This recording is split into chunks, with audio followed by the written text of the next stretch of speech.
नमस्कार, मैं प्रियंका सिंह। स्वागत है आप सभी का हमारे चैनल द एसबी प्रेस में। हमारे जीवन में कुछ व्रत और त्योहार ऐसे होते हैं जो सदैव हमारी संस्कृति और परंपरा को हमारे जीवन में जीवंत रखते हैं। क्या आपने कभी सोचा है कि हमारी माएं दिन भर भूखे प्यासे रहकर जितिया का व्रत क्यों रखती हैं?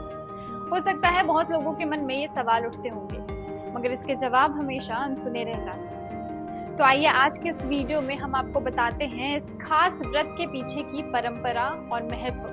जितिया का व्रत महिलाएं खास तौर पर अपने बेटे की लंबी उम्र और उनके स्वस्थ जीवन के लिए करती हैं। महिलाएं इस दिन निर्जला व्रत करती हैं ताकि उनके बच्चों की जिंदगी में कोई भी बाधाएं ना आ सके। ये बच्चों के प्रति मातृ प्रेम को दर्शाता है। जितिया का व्रत उत्तर भारत में खासकर बिहार, उत्तर प्रदेश और झारखंड में बड़ी ही श्रद्धा और भावना के साथ किया जाता है। जितिया व्रत की परंपरा प्राचीन काल से जुड़ी है। इसके पीछे की कथा हमें महाभारत के प्रमुख पात्रों में से एक जमुतवाहन की कहानी सुनाती है। जमुतवाहन ने एक महान बलिदान दिया था। कहा जाता है कि जमुतवाहन ने अपने प्राणों की आहुति देकर गरुड़ देव से सांपों की रक्षा की थी। ऐसा माना जाता है कि गरुड़ देव ने नागों से कहा था कि उन्हें रोज एक सांप खाने में चाहिए, और नागों ने उनकी आज्ञा को स्वीकार करते हुए गांव से एक एक कर सांप उठाना चालू कर दिया।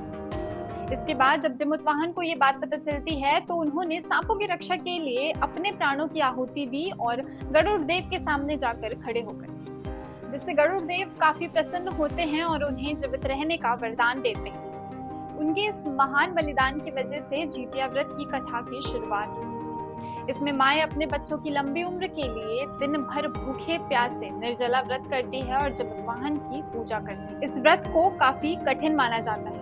इस व्रत की शुरुआत सप्तमी तिथि से होती है, जिसे हम नहाय खाए के रूप में मनाते हैं। इस दिन महिलाएं स्नान कर पवित्र भोजन ग्रहण करती हैं और अगले दिन अष्टमी के दिन जितिया का व्रत रखती है। अष्टमी तिथि की रात्रि को महिलाएं रात भर जागरण करती हैं और नवमी के दिन इस व्रत का पारण करती है। इस व्रत के दौरान महिलाएं न केवल पूजा की तैयारी करती हैं, बल्कि खुद को भी काफी अच्छे से तैयार करती है, जैसे तैयार होना, नए वस्त्र पहनना, बालों में फूल लगाना, हाथों में मेहंदी लगाना। इन सबको देखकर ऐसा लगता है मानो वो किसी बड़ी शक्ति का आह्वान कर रही है, जो उनके बच्चों के प्रति और भी ज्यादा स्नेह को दर्शाता है। ये सवाल अक्सर हमारे मन में उठता है कि क्यों हमारी माएं अपने बच्चों के लिए इतना कड़ा व्रत रखती हैं। जितिया का व्रत न केवल आस्था और परंपरा को दर्शाता है, बल्कि ये मातृत्व रूप का सबसे गहरा और निस्वार्थ रूप भी दर्शाता है। माँ अपने बच्चों के लिए किसी भी बलिदान को निभाने को सदैव तैयार रहती है, और जितिया का व्रत उसी त्याग को दर्शाता है।